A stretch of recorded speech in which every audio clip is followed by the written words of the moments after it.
It's 10 o'clock, so I think we'll begin because we've got a busy day with lots to get through. So time is of the essence, I think. I'm just giving you a welcome, really. For those of you who don't know me, I'm Gary Tuson. I'm the County Archivist here at the Norfolk Record Office. I've been for about 10 years now, so we've got a lot of continuity in the room today because I'm here and John Oldham, one of our speakers. So between us, we cover over a quarter of a century, don't we? Yeah. I think I'll leave now. Okay.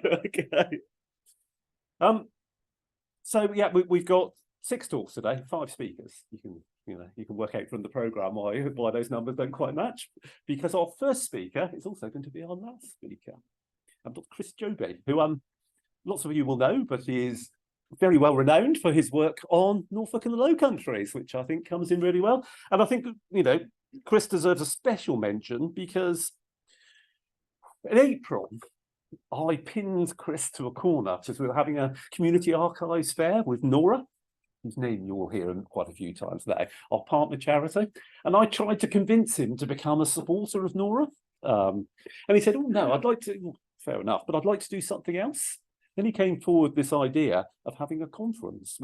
There was one about 10 years ago, was it? And we thought, it'd be a good thing to have another conference, but also use it as a way of giving benefits to Nora supporters and encouraging more people to join. So that's where we ended up. And Chris did a lot of work and invited lots of speakers. And then the education outreach team did a lot of work and set it all up. And hopefully things will run really smoothly. I think I'll just hand over to Chris. I think it's the easiest thing. What we're planning to do, I'm hoping that's not going to happen. It didn't happen all day yesterday. We might have to try another microphone if it persists, but we'll bear with it a little bit. I'm going to work on the basis today that if somebody finishes short, we might have time for a few questions, but I suspect we might not. But at the last session of the day, we've got a round table. So if you need to ask any questions, you can save them for then if we don't have time. And also we've got people online joining us today as well. We have people from the other side of the Atlantic, I believe, as well. And we're asking them to put questions in chat so then we can relate them. But we'll come to questions later on. So if I can hand you over to Chris. Thank you so much, Gary, for that wonderful welcome. And yes, just to return the compliment, if you like, it was very kind of you to accept that idea that I had of holding this conference, which I saw was a great way of celebrating the fact that we had one here in this very room 10 years ago, 10 and a half years ago. And also I wanted to celebrate the richness of the archive here, and that doesn't necessarily get the credit it's deserved. So hopefully we can do those 2 things plus other things today. I'm a bit of a technophobe, I must admit, so hopefully things will work out with the technology, but so far so good. So to kick off the conference, I want to begin by briefly describing who the strangers were and how they came to live in Norwich. Yes. Okay. Is that okay? Great. Then I'll give an update on research since the conference here at the Norfolk Record Office 10 years ago in 2013. And then for the remainder of the paper, I'll describe some of the riches in the Norfolk Record Office that relate to the strangers. Amongst these are a minute book of the French church consistory meetings and a book of orders, which regulated the strangers' commercial activities and relations between the strangers and the city corporation. So just in case we don't know who the strangers were, let me remind you. The geographical proximity of England to the Low Countries means that through the ages, one has often acted as a place of refuge for the other. This was certainly the case in the middle of the 16th century, when thousands of people had to leave the Low Countries because of persecution and economic necessity. In 1565, to revive Norwich's economic fortunes, the civic leaders, above all the mayor Thomas Southerton, who, by the by, owned what is now called Strangers' Hall, asked the Duke of Norfolk to obtain letters patent from Queen Elizabeth, inviting 30 masters in the textile industry, originally from the Low Countries, to settle in Norwich with up to 10 members of their household. These were issued in November 1565. After much wrangling in the council, what's new, on the 1st of June 1566, the mayor finally set his seal on an order permitting 30 named strangers and their families to settle in the city. Events, however, overtook them. For 2 months later, in August 1566, the Baildon Storm, or iconoclastic fury, during which Calvinists smashed up images and statues in Catholic churches, broke out in the Spanish Netherlands. The Spanish response was harsh, and many Calvinists had to escape or face execution. Many of them settled in Norwich, and by late 1567, early 1568, there were nearly 2,000 Calvinists from the Netherlands in the town. Numbers continued to rise, and by the mid-1570s, there were some 7,000 migrants, or about 40% of the population. Some spoke varieties of Dutch as their first language, whilst others spoke French. There were therefore 2 language communities, Dutch or Flemish and French or Walloon, each with their own church. Most of the migrants came from the Spanish Netherlands. They became known locally as strangers, and it is their story that I describe in this paper and the final one in today's conference.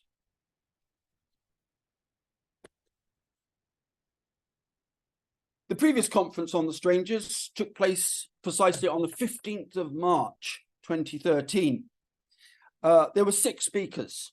Dr. John Alban, who was giving his final presentation as county archivist over 10 years ago, my word. The NRO archivist and well-known local author, Frank Mears, and here we can see the title or the cover of his book. The historian of the Dutch Revolt, Dr. Alistair Duke from Southampton University, the renowned Norfolk dialectologist, Professor Peter Trudgill, the UEA art historian, Dr. Margaret Toffner, and myself. I was then teaching Dutch at the University of Manchester. Papers from the conference were subsequently published in the academic journal Dutch Crossing in 2014. In 2018, Frank published this book, The Welcome Stranger, which is a wonderful read. In 2020, Silke Maulet published Shaping the Stranger Churches. This investigates the relationship between the stranger churches, including the ones in Norwich, and the Dutch Revolt. For my part, I published several articles which respond to Peter Trudgill's thesis that the lack of, wait for it, a final S in the third person singular present tense indicative in Norfolk English. What on earth is that? Well, he go, or if you ever take the bus, he say he do. One often hears that. So that's what we're talking about here, rather than he says he does, etc. Why? Okay, he argued it was as a result of contact with the Dutch and French strangers. I used documents in the Norfolk Record Office to challenge this thesis. More recently, in 2022, I published a monograph on the life and work of one of the Dutch strangers, John Crusoe. This references many manuscripts in the Record Office, and this is a copy of the book, and I've put out flyers with a wonderful discount. Hopefully we'll get that on the next slide. There we go. Okay. This is the first book-length biography of Crusoe. Sorry, this advert somehow slipped in to my talk somehow. Okay. It makes extensive use of archival and literary sources to reconstruct the life and work of Crusoe, the son of Flemish migrants and a man of many parts.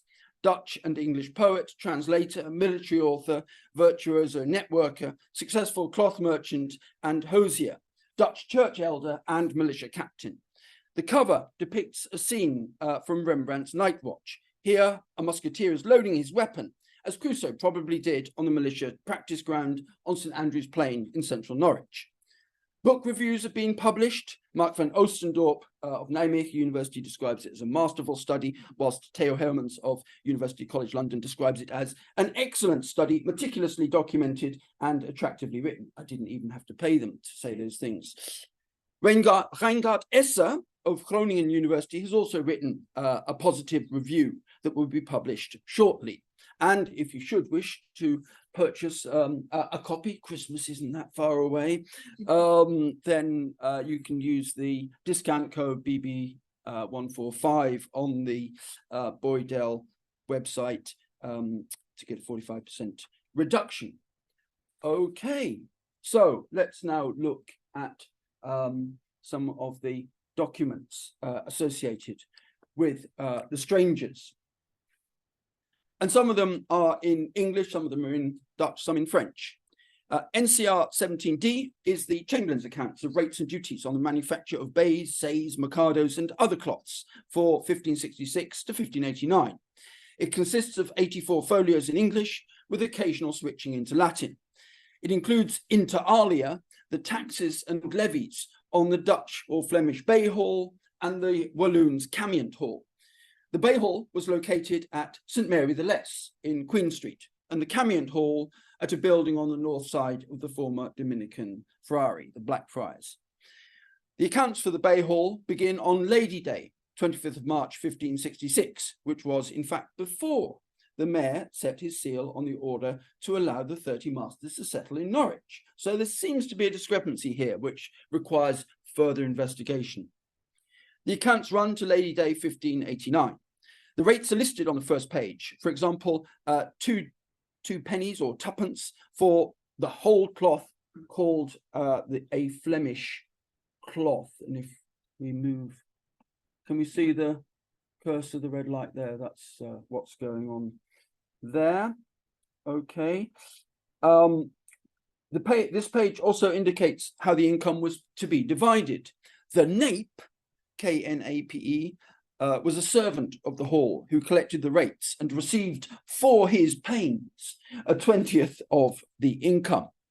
The rest of the money would be handed over to the city corporation. The accounts give a summary of the receipts for each quarter. In the first quarter, the receipts totaled £1, 14 shillings and 1 penny. In the final quarter of 1576, as we can see on this side, receipts had risen to £33, 7 shillings and 7 pence, which is, yeah, here where the arrow is. So within the space of 10 or 12 years, it'd gone from about £1 to £33. So we can see that the city knew it was onto a good thing there. The accounts for the Walloons or the Walloons Camient or Camient Hall begin in the third quarter of 1570, i.e. Michaelmas to Christmas, when receipts were £2 and 8p, and continued to Lady Day 1589, when receipts had risen to £13, 10 shillings and 9p. Camient is a variant form of the French word changeant, a type of textile also known as grosgrain or grosgrain. Clearly, both the Dutch Bay Hall and Walloon Camient Hall were successful and brought lots of much-needed money into the city's coffers. Other accounts in NCR 17D10 include those of the Say Hall, there in the middle, or Saettery, from the 4th of September 1581 to Lady Day 1589. The Dyers Hall from the 25th of August 1574 to 1584. And haulage, which, as the name suggests, is a charge for the use of the halls used as the Bay Hall and the Camient Hall from Lady Day 1571 to Lady Day 1589. The first nape of the Camient Hall was Mr. Littlewood, as we hopefully see here. Okay, there we go. Whilst the first one of the Bay Hall was Hendrik de Klerk, probably a stranger. These accounts therefore give us a great insight into how the strangers' cloth-making activities were organised and how these contributed to the revival of Norwich's economy. Norwich had clearly suffered heavily after Kett's rebellion. There'd been some harsh winters in the early 1560s. Demand for worsted textiles was decreasing, so this really helped to revive Norwich's economy. To regulate its own activities, in 1570, the Dutch community of textile workers wrote its own Book of Orders, The civic authorities, as you might expect, demanded to inspect the book. However, when the 4 governors of the Dutch bay makers refused to hand it over, they were sent to jail until they did so. Eventually, unsurprisingly, the book was handed over, but as it was written in Dutch, it had to be translated into English before the civic authorities could give it their approval. This they did on the 6th of November 1570, as recorded in the Mayor's Court Book. Unfortunately, this Book of Orders has not been identified in modern times. In the 1570s, a new Book of Orders for the Dutch textile workers was written in English. Some of the orders are probably like ones in the 1570 book. It was supervised by a committee of the 8 political men, of which more this afternoon, of the Dutch stranger community, who helped keep order amongst the strangers, and by 2 other colleges of the congregation, i.e. the elders and deacons of the Dutch church. Their involvement underlines the close relationship between the Dutch worshipping community and the broader Dutch stranger community in Norwich. This book is preserved in the Norfolk Record Office as NCR 17D11. It includes articles on the inspection and valuation of wool, the role of various officials, such as the governors of the Bay Hall, and fines for contravening the orders. Furthermore, the articles regulate when fullers could work and payments that workers should make to support poor strangers. The order here indicates how the income was calculated for the governors who checked or warranted fleeces. They were to receive 1 penny from merchants and drapers for every 100 fleeces that they warranted for them, and half a penny when they were required to warrant fewer than 100 pieces.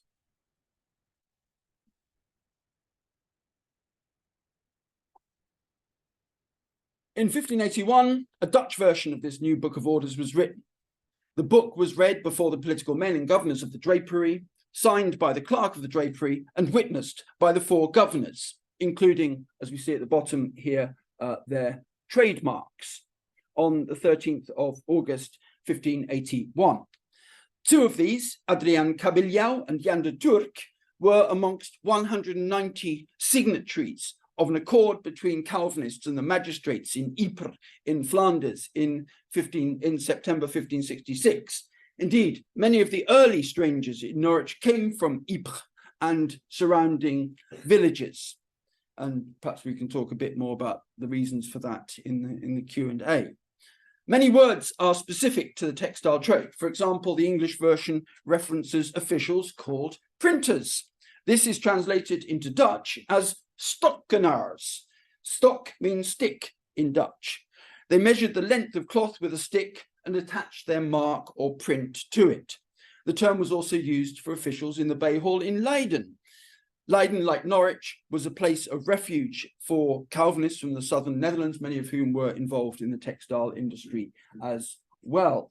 If you are ever in London, in Leiden, do visit the Lakenhal, which was the wool hall there. A distinctive feature of the Dutch book is its decorative penwork, with sketched heads and other decorations on the capital letters beginning each paragraph or article.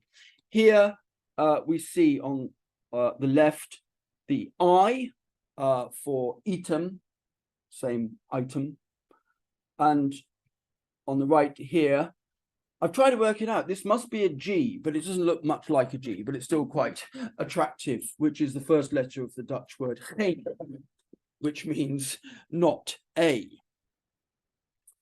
It's in extremely good condition and may simply have been consulted now and then by the governors rather than, for example, regularly by textile workers. The fact that this text was first written in English and then translated into Dutch allowed the civic authorities to have more control over these orders, and thus the Dutch drapery than when the Dutch community had written its own orders in 1570. A transcription of the Dutch translation of the Book of Orders with English summaries of the orders was made in 1970 by P.A. Harthorne of Herne Bay, Kent. This is preserved in the Norfolk Record Office as MS 21539. DNDIS 10 is the census of the members of the stranger churches at Norwich and King's Lynn. It was prepared in Latin for the Bishop of Norwich in 1568.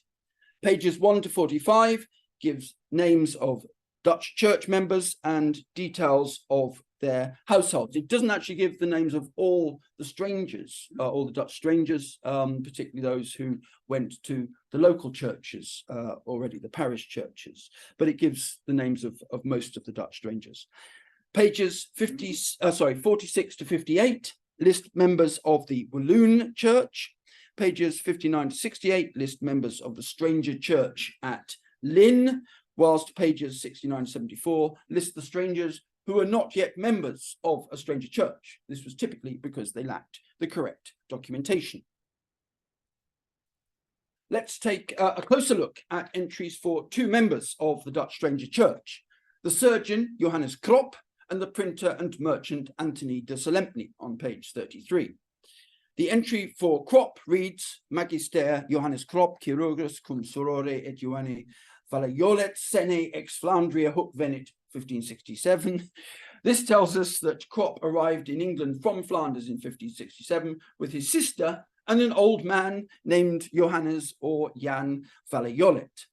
The entry for Selempny reads Antonius de la Selempny, typographus, cum uxore et dubus pueris ex Brabantia hoc venit anno 1567, i.e. he was a printer who arrived in England in 1567 from Brabant, in fact from Antwerp, with his wife and two sons. Just as a quick aside about Selempny, there's a wonderful entry in the Antwerp Portier's book, which is where the citizens had to register, and it says that Selempny was leaving the town to go and collect some debts from Culemborg. But my guess is actually he was doing a runner and coming to England at that time. So the stranger Selempny was the first printer in Norwich. There's a blue plaque to him even across the way from St. John Madder Market in the centre of town. Between 1568 and 1571, he printed possibly as many as 13 texts, including a Psalter and Catechism for use by the Dutch Church, and anti-Catholic and anti-Spanish tracts, which may have been shipped to clandestine Calvinist communities in the Low Countries. FC 2917 is the minute book of the Walloon Church Consistory, and some scholars get pretty excited by minute books. It covers 200 years from 1628 to 1828. As well as recording proceedings and decisions of the meetings of the consistory, it contains material relating to legacies, leases, disputes, and marriage contracts. It also registers the appointment of ministers and the names of Walloons elected annually as elders and deacons. Moreover, it gives the names of the political men elected by the Walloon community, of which more in my paper this afternoon. The first entry that we see here is dated 25th of March 1628, Lady Day. It indicates that the church has a right to income from the house of Eliseas Filippo in the parish of St. George Colgate. And being a bit of a fan of toponyms, I like to see the Norwich names in different languages. Hopefully we can read that there. I'll read it in the French. À l'autre côté de ce livre est contenu ce qui concerne cette église du droit qu'elle a annuellement sur la maison que Monsieur Eliseas Filippo a laissé aux messieurs les magistrats de cette ville, située en la paroisse de St. George at Colgate. For linguists, one interesting aspect is the occasional use of dialect. In several entries between 1647 and 1669, we find the form dimanche for Sunday instead of dimanche, and ancien instead of ancien for elders appears in entries between 1653 and 1664. Ancien is typical of the northern Picard dialect of French, which is what most of the strangers here, or the French-speaking strangers here, spoke. The minute book gives occasional insights into the financial arrangements of the church. This entry here for the 3rd of March 1740 lists the members whose names had been drawn by lot, who would receive back the £4 that they had lent the church. These churches were, of course, self-financing, so the members had to contribute money to keep them going, and occasionally got some money back. Entries in later years become less frequent and were often written in English rather than French. Later entries are often signed by members of the Martineau or Columbine families, Columbine. As you will probably know, members of each family made a significant contribution to life in Norwich and beyond. The final entry in the minute book, written in English, runs 1828, November the 24th, I, Philip Meadows Martineau, sole surviving deacon and trustee, do hereby appoint Henry Martineau of the city of Norwich, co-deacon and trustee with me, P.M. Martineau, keeping it in the family. The French church in Norwich ceased to function 4 years later in 1832. MC 1891 is a minute book of the meetings of the political men. The political men, Dutch politica manner, French homme politique, were officials elected annually in the stranger communities to keep order, deal with minor offences and cases of guardianship, and to act as a bridge between the strangers and Norwich's civil leaders. This minute book records the weekly meetings of the political men for April 1583 to July 1590, with additions and notes for 1591 to 1600. The minutes were written by the clerk to the political men. Initially, this was Peter Langelets, but in 1584, he was replaced by the Cambridge graduate Peter Wynand. The entries mainly concern the guardianship of orphans, but also include lists of the political men elected annually, and in 1585, an inventory of the goods of Jacob van Sommeren.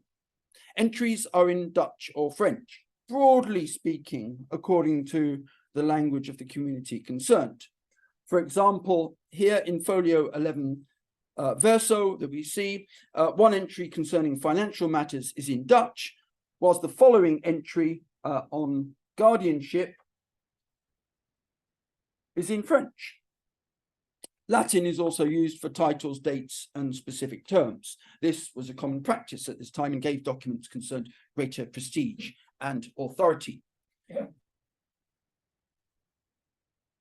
Now let's turn to the Book of Orders for Dutch and Walloon strangers, NCR 17D9, one of my favourite codes in the Norfolk Record Office.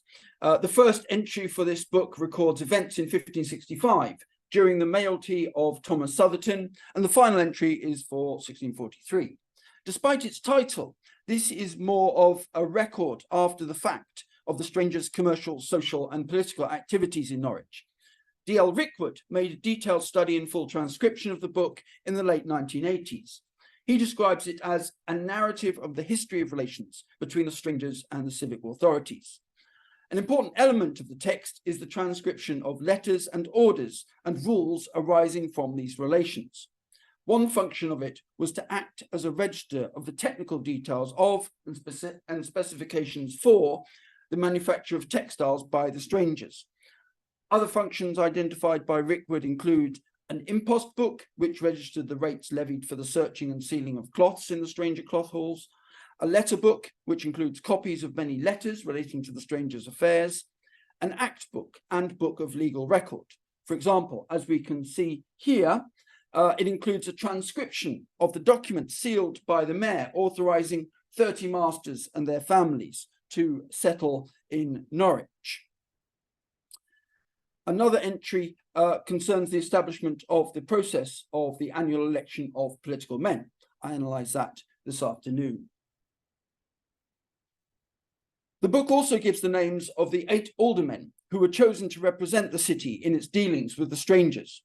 In 1571, these included, and here we look at a fair copy of the book, Thomas Peake, Robert Suckling, Thomas Beaumont, Simon Bowd, Thomas Collier, Thomas Glean, Robert Gosling, and John Southerton.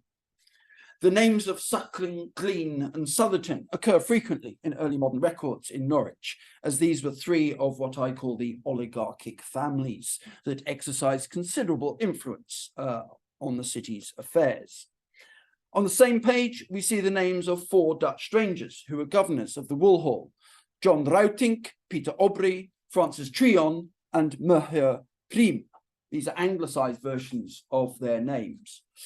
Rautink worked as a notary and ran a boarding school in Norwich. Trion was a master craftsman who in 1583 was accused along with 3 other strangers of selling goods retail to avoid paying duties. Prim is listed as a draper in civic records for the strangers. It's often necessary to consult several documents to try and build up a picture of what each stranger did. And of course, their names are rendered in so many ways, not least in English, but also then you have to contend with the different ways in which they're rendered in French and or Dutch, which all adds to the fun of the research.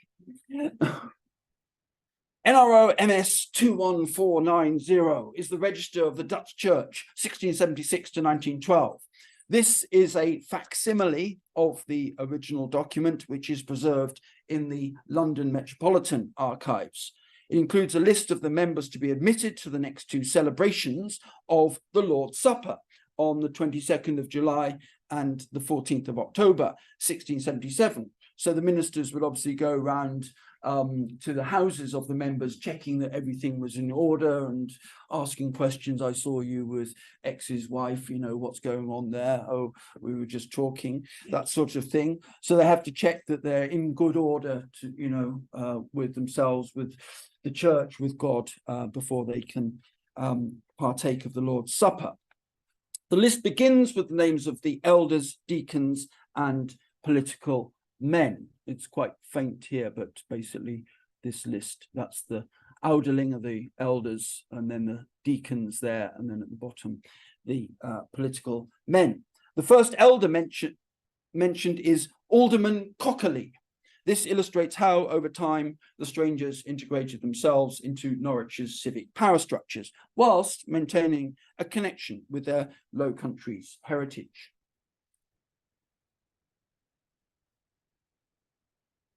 Earlier in the paper, I examined a set of the Chamberlain's accounts to see how the cloth-making activities of the strangers contributed to the city coffers. Another source of income was the hiring out of buildings that the strangers used for their church activities. For example, NCR 18A13 is the Chamberlain's audited annual accounts from 25th of March 1625 to 1648. This page includes income for renting out the consistory chamber and the chapel at the New Hall, Blackfriars, to the Dutch congregation. Basically, after the Reformation, several of the buildings, such as the Blackfriars Friary, passed into the hands of the corporation, and then they had to find ways to, you know, finance them to keep it going and make some money for the city. So the Dutch congregation used the Blackfriars Hall. Okay. And now a word about wills. Wills tell us who knew whom in the stranger community. There are a few wills written in Dutch in the Norfolk Record Office. This contrasts, no competition, but this contrasts with the Essex Record Office, where there are over 30 wills of strangers in Colchester written in Dutch. There was a large textile workers stranger community in Colchester as well as in Norwich, and you still have the Dutch Quarter in Colchester. One will of a Norwich Dutch stranger written in English is for John Smallbone, or Jan Smalbane. In his will, he left money to the poor and minister of the Dutch Church in Norwich. Witnesses to the will include George de Hound and Peter van Bambricke.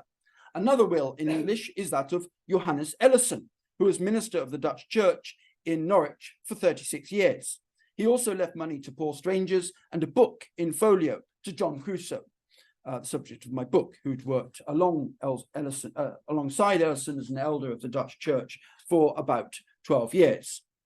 Wills were written in French. In 1603, the will of a Walloon stranger, Hugh Herbert, was drawn up in French. The probate records that a copy was made and translated into English by John Crusoe's father, Jan, which is quite interesting because usually you translate into your first language. He was translating out of his first language or out of another language into English. One witness to the will, as we see here, was Thomas Bonnale. I say we see here, he's somewhere over there.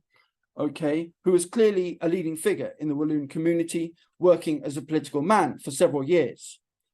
On a linguistic note, you can see I like the Picard dialect in particular. If you ever watch the film Bienvenue chez les Ch'tis, you will see the comedy involved in the Picard accent. So France here has been rendered as Franche, okay, similar as ancien becoming ancien. So here it talks about Dame Elisabeth, Reine d'Angleterre de Franche Irlande, etc., etc. Other materials on the strangers are preserved in London, above all in the British Library and at the London Metropolitan Archives.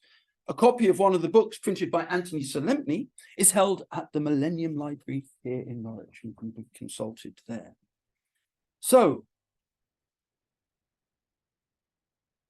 to conclude, the Norfolk Record Office has an unparalleled collection of manuscripts which gives us insights into the daily lives of the Norwich Strangers and how relations between the stranger communities and the corporation were conducted. In this presentation, I've looked at material including minute books of the French Church consistory meetings, membership lists of the Dutch Church, a book of orders which regulated the strangers' commercial activities and relations between the strangers and the corporation, the Chamberlain's accounts, and wills. Of course, there are documents that cannot be found, such as earlier minute books of the Dutch and French church consistories. Nevertheless, the Norfolk Record Office has a rich collection of material on the strangers of Norwich, which continues to be an important source for authors and those interested more generally in the history of Norwich, including myself. Okay, thank you. We're running slightly ahead of time because I was nice and short. So I think we've got time for one or two questions. If anybody's got anything they'd like to ask us. First question there. You mentioned the Dutch being fined for selling cloth retail. Can you explain more about that? What were they supposed to do and why was this so wrong? Okay, so the question is, why were the Dutch fined for selling cloth retail? There isn't that much detail given in the relevant record, but I think it's fair to say that the city expected that such cloth, would pass through their hands at some point. Basically, they're trying to avoid paying local duties. That would seem to be the case, and obviously the corporation wants its take on goods coming from elsewhere to be sold here. So that's probably what's going on here. I think the strangers have been described as milch cows, and I think that's a bit harsh, but it's probably a fair comment, on how the corporation viewed them. They were clearly very skilled. They bought new types of cloth, which were sold in large quantities, often via London, going abroad, and the corporation saw a good opportunity to make some money, basically. So I think going back to your question, it's a case of the corporation wanted its take, so that's why. In the same way, I guess when wine is produced, you have to pay a duty on that before it can be sold. But some people obviously try to avoid paying that duty. Thank you. Any other questions?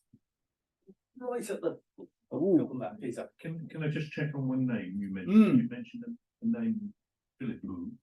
Filippo, yes. Yes. Yeah. Having worked with a colleague by the name of Filippo and been sold a car by a gentleman by the name of Filippo, that provides an explanation to me. Thank you. Right, thank you. Yeah, the Filippos. I haven't done so much work on the Walloons because my principal interest is the Dutch, but the Filippos do seem to have been amongst the early strangers to integrate themselves into the civic power structures and to make progress there. And just before we go to Joel, perhaps also to add the Crusoes. This isn't a plug, surely, but if you live in King's Lynn or have any association with King's Lynn, there's an estate agents which includes the name Crusoe there. So these names gradually do integrate into the local community. Thank you. Joel, right at the back. Thank you, Chris. That was really great. I wonder if could you or maybe Gary even say a little bit about the provenance of these records? I mean, you mentioned the French church closing down the first half of the 19th century. What happened to the records in between when these sort of groups, you know, presumably get dissolved into local society and then come here to the Thank you. Do you have anything to say on that? I don't know the answer. Right. Yeah. I'm probably not much better informed. Let me just say a few things about that. Moons is probably the best place to look at that, particularly for the Walloon records. He certainly makes a list. There was a chest, I think, where some of the Walloon records were held, and he gives a list of those, and it's some of those records that he transcribes in his book that he published in 1888, I think, which is still a very good source on the Walloons and the Dutch. Some of them were clearly in private hands. I'll talk this afternoon about a minute book which actually ended up in the British Library, should have ended up here, which had been in private hands and then clearly handed over in the 20th century to that collection. So that's probably happening. But also such as, for example, the facsimile of the Dutch church members book, the records of the Dutch church from the late 17th century. That was in the London Dutch church collection, which was then put into the London Metropolitan Archives, again at some point in the 20th century, and I think before the London Dutch Church got bombed to smithereens in the Second World War. So there are a variety of routes, but it's a great question. Thank you, and one I need to do more work on. Okay. Anybody else have a question? Since we've got 3 minutes, I'm going to ask one. They show lots of wonderful documents which are held here. How do you look at the stuff we've got compared to what they have for Essex? That okay, we're in archive competition. Well, No, thank you. Yeah, people to another fantastic collection. What a great idea. Yeah. But that is a good question. I think I can't remember who. Perhaps I was discussing it with Alan or Joel. Obviously one has to deal with the randomness of. Yeah. It was you actually. I think we were talking last week. Yeah, just about the fact we have some of these documents is just a fate of history. It could easily be the case we didn't have these and we had others.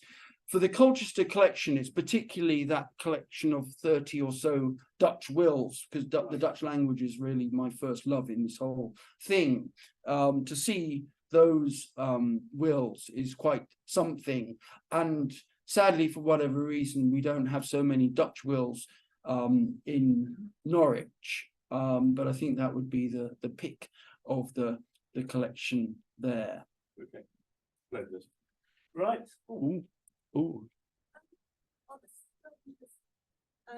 Strangers in Essex, are they still called strangers in Norwich and Essex? Yeah. Yeah, no. They may have been at some point. I don't think that name strangers has the traction, if you like, that it does in Norwich. There is the Dutch Quarter in Colchester, which is whether that was where the Dutch really lived is it's certainly possible, but that word stranger doesn't seem to have got the traction in Essex that it has here. So yeah, hopefully that answers your question. I mean, the word stranger obviously originally meant someone not from your area. I don't recognize you, you're a stranger. In the early records, they're often referred to, particularly English records, as aliens. Okay, but who is it? Fiona Williamson, I think, has the idea that stranger was particularly associated with those who were members of the stranger churches. That's how it caught on. John, you wanted to add something to that? Alien has specific meaning of someone from abroad, not from within the rest of the realm of England. Correct. Alien is a specific term. Sure. But in the English, I guess my point is in the English records, they weren't necessarily called strangers, they were called aliens. But as you say, there's a legal element there contrasted, say, with denizens. That's a good point. Foreigners, sure. Foreigners. Indeed.